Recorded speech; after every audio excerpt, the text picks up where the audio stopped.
हाय दोस्तों, आप सबका स्वागत है आपके YouTube चैनल भूतों की अनसुनी कहानियां। आज जो कहानी मैं आपको बताने जा रहा हूँ इसका नाम है प्रेतों के खेल से कांप उठी मेरी रूह। चलिए बढ़ते हैं आज की कहानी की ओर। यह घटना आज से 12 साल पहले की है। उन दिनों मैं बिहार के एक छोटे से गांव से हसनपुर अस्पताल में कार्यरत था। एक रात अस्पताल में ज्यादा मरीज की वजह से रात की 12 बज गए थे। उस रात तेज बारिश हो रही थी। मैं भीगते भीगते अपने घर पहुंचा। कपड़े गीले हो जाने की वजह से मैं अपने कपड़े बदल ही रहा था कि अचानक दरवाजा खटखटाने की आवाज आई। मैंने सोचा इतनी रात को कौन आया है। मैंने दरवाजा खोला और देखा कि एक लड़की जो बरसात में भीगी हुई थी वो रोते हुए कहने लगी कि मेरी माँ की तबीयत बहुत खराब है, आप जल्दी चलिए नहीं तो वो मर जाएगी। मैंने उससे कहा कि रात को मैं मरीज नहीं देखता हूँ, सुबह अस्पताल ले आना। मगर वो लड़की जाने को तैयार नहीं थी और रोने लगी, गिड़गिड़ाने लगी।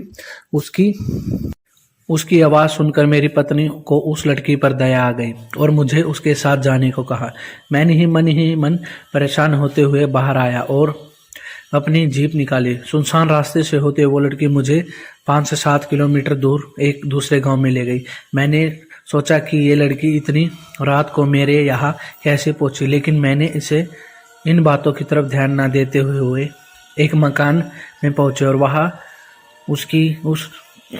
उसकी माँ बीमार पलंग पर लेटी थी। मैंने उसकी नब्ज देखी और इंजेक्शन दे दिया और कुछ दवाइयाँ लिख दी। उस लड़की ने मुझे बाहर मेरी जीप तक मुझको छोड़ दिया। फिर मैं घर आ गया।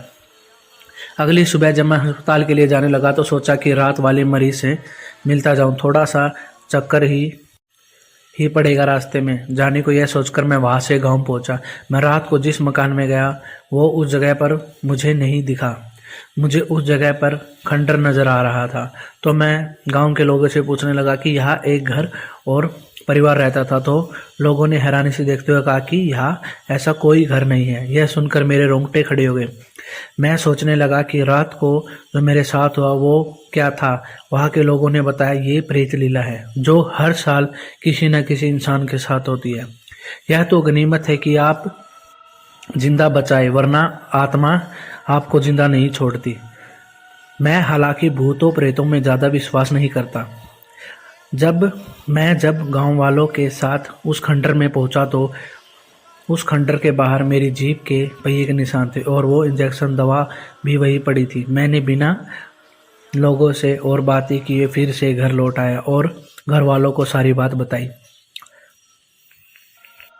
उसके कुछ दिन बाद मेरा तबादला दूसरे गांव में हो गया, लेकिन उस रात की घटना के बारे में सोचकर आज भी मेरी रूह कांप जाती है। और ऐसी ही कहानी को सुनने के लिए हमारे चैनल को सब्सक्राइब करें। धन्यवाद।